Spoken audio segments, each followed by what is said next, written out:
guys, DoorDash here, and I hope everybody's doing well out there in the gig community right now on this fine, well, it's Sunday when I'm filming this, but I'm not sure if it'll be Sunday when I post it, but just wanted to come on and talk to you there, just a little state of the gig affair, state of DoorDash, go over some thoughts and things about what's going on out there. So, kind of working like an abbreviated lunch, and I got myself into a bit of a pickle where I didn't realize, but I guess, you know, I had my wife spark up looking for a shop, and somehow I accepted a curbside. So I'm going to see if they're giving me the curbside. I mean, I know I'm not going to do that a lot, but it was for $34. I don't even know where it came from. It just suddenly showed up, and I just happened to be going in there just to fire it up and see if there's any shops or anything like that. And there it was. And it's like, you accepted it. And I'm like, I don't know when I accepted it. So anyways, I had already accepted a Grubhub order for $14 going 6 miles, which I have in the car now from Papa John's. Then, courtesy of Maximo, Grubhub sent me an add-on, but before I could decline it, it was $10 4 miles. It automatically accepted it. So I'm heading to Applebee's now to at least give Applebee's the opportunity to add this order on, which is now $25. I was wanting to make $37. If I pull all of this off, I end up with about a $59 swing. Point is, it's kind of crazy. So, and I didn't expect that. I was hoping to make like 30 some dollars. I was out running some errands. I've got to go do some things about 3:30. And I thought, I'll fire up the apps, see if I can make a little bit of money to help me hit my goal for the day when dinner comes. And sure enough, I ended up possibly doing way better than what I ever anticipated I was going to do. It looks like everything time-wise should line up pretty nicely, hopefully, if I can get all these orders delivered. The other interesting thing to note that I'll just let you know about, since I'm on an order actively while I'm talking to you, is the Papa John's order, the first order I picked up. It's delivering to a park. So I don't know what that is going to look like when I get there. So, anyways, state of affairs. Where are things at? We're nearing August 1st. Today is the 31st of July. There's a lot of things out there that are going on in the gig world. There's a lot of noise. I see it all the time on YouTube. I think there was I don't know if today's the gig convention or if it was yesterday. That Pedro DoorDash Santiago was putting on. I need to go in and check. In fact, I wanted to participate. Hopefully, I can see it via live stream. I know it's at 3 o'clock, whatever day it is. Hopefully, it's not. If it is today, it's not raining like it is here. DoorDash, I will say, has had a vast improvement on the order quality that I've received in my area in the last 2 weeks. You know, I just wanted to say that, look, you got to stay positive out here, number one. First and foremost. Stay positive, be positive, do positive things. And remember to stick with your standards. And I would strongly encourage everyone to consider the driver utility app and Maximo. I'm going to do a full video after 30 days of using these apps, and I'll know because I'll get billed when I get my 30 days of using the full-fledged apps. And there's some videos out there already, but I want to do one simply because I just want, if anybody encounters it and watches it, and I know I was on the fence post for a very long time, but it has absolutely supercharged everything about how I want to run my business.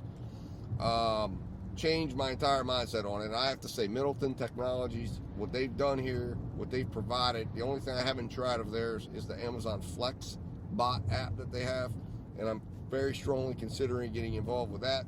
I don't know how it works, but if it work, you know, if it can make the positive impacts that it has on my food delivery side, and it could get me a couple of Amazon Flex shifts that are meeting the time frames and the amount of money that I want, then it would be well worth whatever little bit I pay them for the service. Because I can tell you right now, the value within these apps on food delivery can't be stated enough. Now, I don't do rideshare. If I did rideshare, I'm quite certain the rideshare piece on the Maximo app would be unbelievable.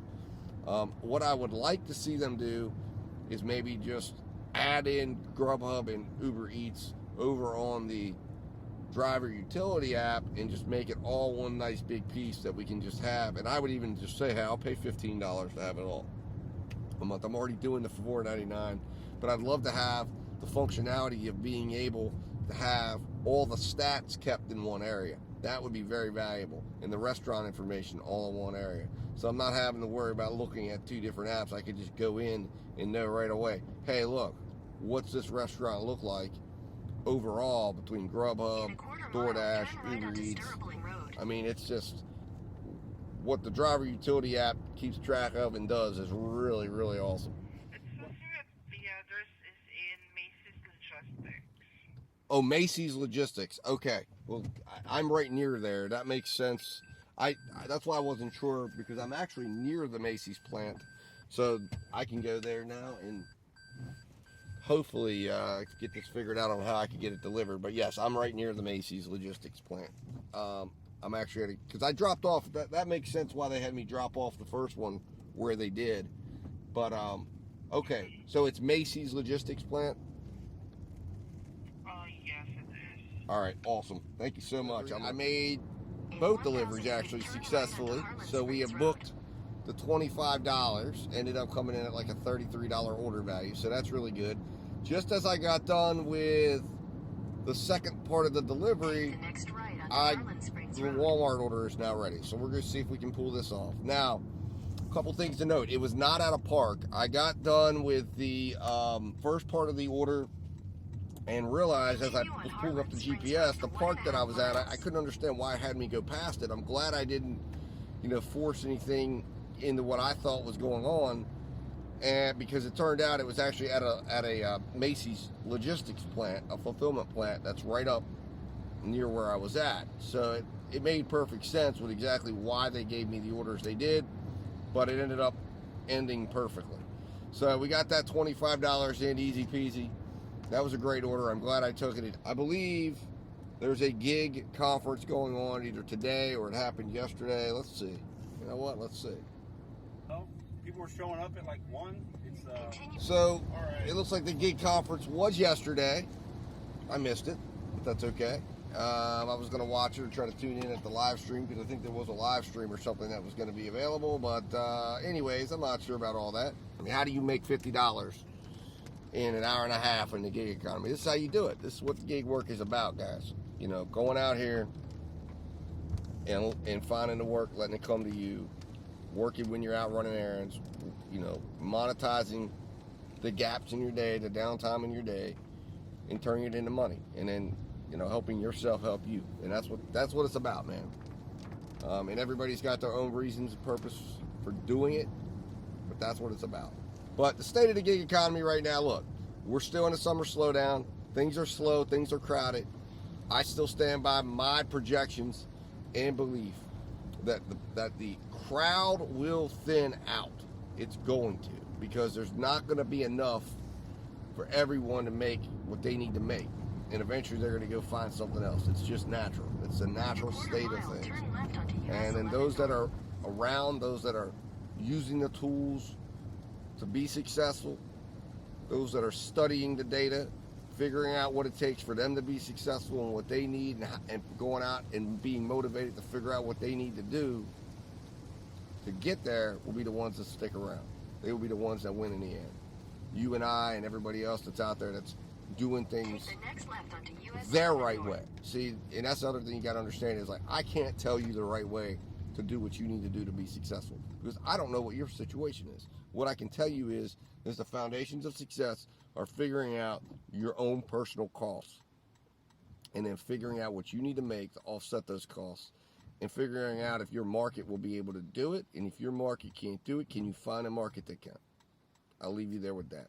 Guys, thanks for watching today. I may even come back in and at least tell you guys how this goes with the Spark order, if I successfully make $54 and how long it took. Or is it $54? No, it's $59. And how long it took. Because I started this thing, you guys were with me, why not bring you in at the end? So for now, I'm going to cut off. I'm going to get in here to Walmart. I'll come back on and tell you how it is, and then we'll wrap this video up. All right, guys, so I want to let you know I did pick up the order from Walmart. and I made the first delivery. It's a bit wet out here. It's raining. That one's down. Next delivery is about to be done. So it looks like we are going to be successful in completing this $59 stack.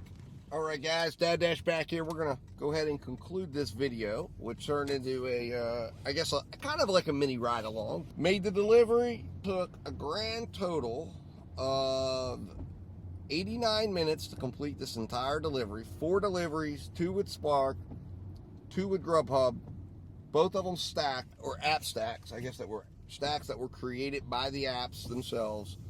But we ended up making, if everything holds with the Spark order, and I think it will, because I had contact with both customers and they seemed like very nice people, and I think they were happy with the fact that I was delivering in the rain to them. I hope that they keep the tips in there. That would be fantastic if they did, and if they do, we will have pulled off a $39.80 total average order value for the entire time we spent working those 4 orders. And we will have made $59.04 for basically about an hour and, I guess it was an hour and 19 minutes of work. Took you along here with me. So just a little like mini ride along. I'm not doing all the fancy showing and telling and everything like that. I may show some of the screenshots. I don't know. But look, the point of this is, this started out as just kind of as a talking video, and it's turned into a little bit more. But the point is, look, when you're out here, do not use gig apps, okay, like a job. It is not a job. It is a business, so you have to have a business sense, but it is not a job. It is a way to make money and monetize times that wouldn't already be monetized. And for some, if we're able to cover what we need, and we can do that, and doing it when we're able to do it, and making what we're able to make when we're able to do it, covers everything and then some, and gives us what we need to live, fantastic. Call ourselves full-time gig business operators.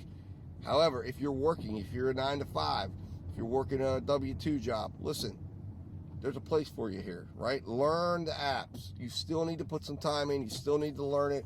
You still need to make sure that you take some, make sure you have your quality control, make sure you have your dash cam, make sure you take the security measures you need to do and to go out and do this.